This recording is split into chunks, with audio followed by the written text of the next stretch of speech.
فرمایا کہ اس کے حضور استغفار کرو، وہ آسمان سے بارشیں نازل کرے گا، تمہیں بیٹے بھی دے گا، تمہیں مال بھی دے گا، لہلہاتے باغ بھی ہوں گے، چلتی نہریں بھی ہوں گی، معیشت کا پہیہ چل جائے گا اگر تم اللہ سے ڈرنے والے بن جاؤ گے۔ تو آج ہم کہتے ہیں یہ ہو فلاں ماہر اور فلاں شخص ہو تو پھر ہماری معیشت بہتر ہو سکتی ہے۔ اللہ نے کہا استغفار کرنا سیکھ لو، میں تمہارے لیے رحمتوں کے دروازے کھول دوں گا، رحمتوں کے در کشادہ کر دوں گا، پیچیدگیاں ختم ہو جائیں گی، مشکلیں آسان ہونے لگیں گی اگر تم اللہ سے ڈرنا سیکھ جو، اس کے حضور استغفار کرنا سیکھ جو۔ اور اگر تم ایسا نہیں کرو گے تو تمہارے اوپر نیچے سے عذاب نازل ہوگا۔ وَهُوَ الْقَادِرُ، وہ اس بات پہ قادر ہے، ان یبعث علیکم عذاباً، کہ وہ تمہارے اوپر عذاب نازل کرے، تمہارے اوپر سے، تمہارے نیچے سے۔ اللہ اکبر۔ اوپر کا عذاب کیا ہے کہ آسمان سے پتھر برسیں، نیچے کا عذاب کیا ہے زلزلے آئیں، یا پھر زمین فصل دینا چھوڑ جائے، زمین بنجر ہو جائے، یہ نیچے کا عذاب ہے۔ حضرت عبداللہ ابن عباس رضی اللہ تعالیٰ عنہ فرماتے ہیں اوپر کا عذاب یہ ہے تمہارے حکمران نااہل ہوں، اور نیچے کا عذاب یہ ہے تمہاری اولادیں نافرمان ہو جائیں۔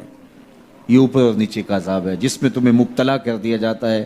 یہ کب ہوتا ہے؟ جب تم اللہ کے حکموں کے نافرمان ہو جاؤ۔ جب چند لوگ اللہ کے نافرمان ہو جاتے ہیں تو پھر ان چند لوگوں کو انفرادی اذیتوں میں اور مشکلات اور پیچیدگیوں میں مبتلا کیا جاتا ہے۔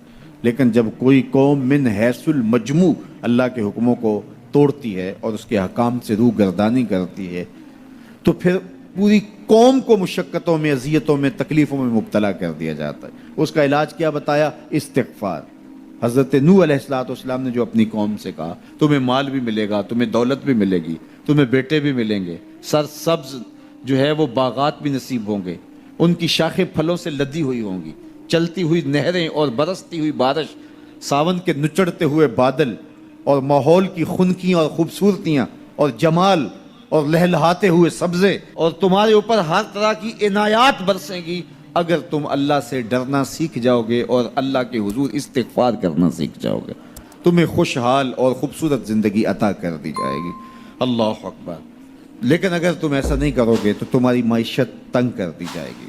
استغفار کریں، تقوی کے خوگر ہو جائیں، شکر کرنے کی عادت ڈالیں۔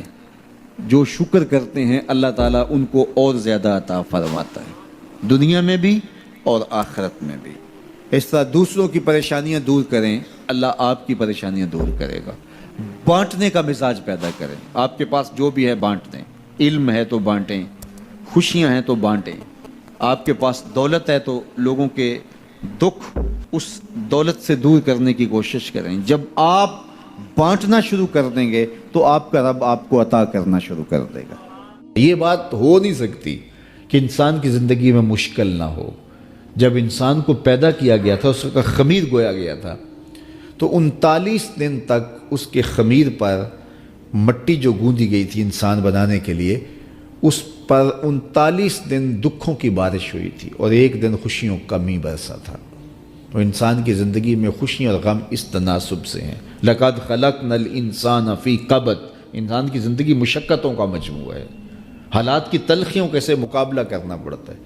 لیکن حالات مشکل ہو جائیں تو ان سے نکلنے کا راستہ کیا ہے؟ تو سنیے قرآن کیا کہتا ہے، وَمَن يَتَّقِ اللَّهَ يَجْعَلْ لَهُ مَخْرَجًا وَيَرْزُقْهُ مِنْ حَيْثُ لَا يَحْتَسِبُ، جو اللہ سے ڈرنے لگ جاتا ہے، تقوی اختیار کر لیتا ہے، تو پھر اللہ تعالیٰ جل شانہ اس کے لیے مخرج پیدا کر دیتا ہے، یعنی اس مصیبت سے نکلنے کے اللہ راستے دیتا ہے۔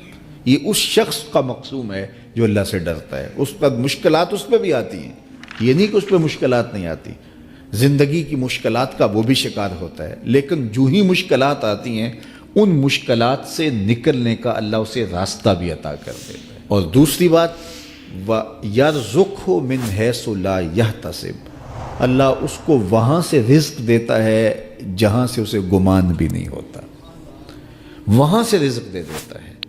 بندہ تو یہ کہتا نا کہ مجھے یہاں سے ملے گا، یہاں سے، ایک بندے کی منصوبہ بندی ہے، لیکن جو اللہ سے ڈرنے والا ہوگا اللہ اس کو وہاں سے رزق دے گا جہاں اسے گمان بھی نہیں ہوگا، خیال بھی نہیں ہوگا کہ یہ راستہ بھی اصول رزق کا ہو سکتا ہے۔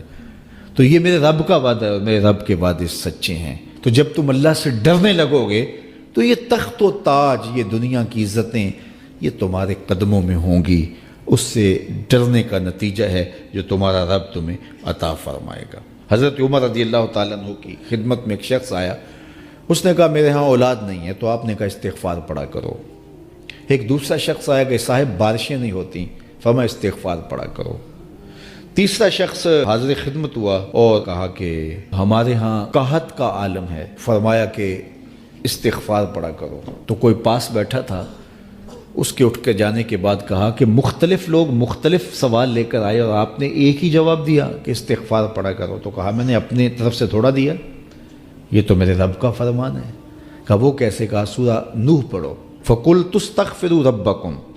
حضرت نوح علیہ السلام نے اپنی قوم سے کہا کہ اپنے رب کے حضور استغفار کیا کرو، اِنَّهُ كَانَ غَفَّارًا۔ اس کا نتیجہ کیا ہے؟ جب تم استغفار کرو گے تو وہ تمہارے گناہ بخش دے گا۔ ایک تو فائدہ اس کا یہ ہوگا، وَيُرْسِلِ السَّمَاءَ عَلَيْكُمْ مِدْرَارًا، آسمان سے موسلا دار بارشیں بھی برسیں گی، وَيُمْدِدْكُمْ بِأَمْوَالٍ وَبَنِينَ، اور اللہ تمہیں استغفار کی برکت سے مالا مال بھی کر دے گا، وَبَنِينَ، اور تمہیں بیٹے بھی عطا کرے گا، وَيَجْعَلْ لَكُمْ جَنَّاتٍ وَيَجْعَلْ لَكُمْ أَنْهَارًا، تمہیں باغ بھی عطا کرے گا اور تمہیں چلتی ہوئی نہریں بھی عطا فرمائے گا۔ آج میں سمجھتا ہوں کہ پاکستانی قوم کو اجتماعی استغفار کی ضرورت ہے۔ آپ کے دریاؤں کا پانی سوکھ گیا، استغفار کریں گے اللہ تعالیٰ ان کو پانیوں سے مالا مال کر دے گا، بارشیں ہوں گی، قحط سالیاں دور ہوں گی، بے اولادوں کو استغفار سے اولاد نصیب ہوگی، اور معیشت کی بہتری جو ہے وہ استغفار کے ذریعے سے ہوتی ہے۔ تو یہ 5 چیزیں بیان فرمائیں، تو استغفار سے خوشحال زندگی کا تصور ابھرتا ہے۔